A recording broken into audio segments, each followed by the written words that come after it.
د افغانستان ملي دفاع وزارت وايي افغان امنیتي ځواکونو په تیرو څلورو ساعتونو کې 15 ولسوالۍ بیرته له طالبانو څخه نیولې دي.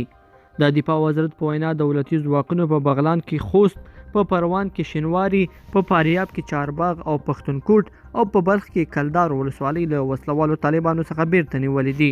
پرون طالبانو ویلي و چې د میدان وردګ، چک او سیدآباد ولسوالۍ نیولې دي.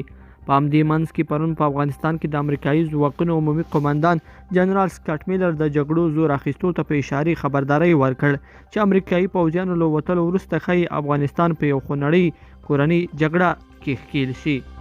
بل خوا ملي دفاع وزارت وایي چې په بلخ کې 33 طالبان وژلي دي. تېره ورځ هوایی ځواکونو د بلخ ولایت کلدار ولسوالۍ مرکز اړوند شورتپي ولسوالۍ د توقي په سیمو کې د ترهګرو طالبانو غونډې په نښه کړلې چې په پایله کې 33 ترهګر ووژل شول او 14 نور ټپیان دي. همدارنګه ملي دفاع وزارت وایي چې په ننګرهار کې د هوایی برید په پایله کې 12 طالبان وژلي دي. تېره ورځ هوایی ځواکونو د ننګرهار ولایت حصارک ولسوالۍ اړوند کې طالبان په نښه کړل چې په پایله کې 12 طالبان ووژل شول او 15 نور ټپیان شوي دي.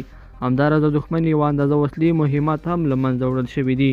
لیدونکو په دې هیله چې دا مطلب به مو تر پایه لیدلی وي.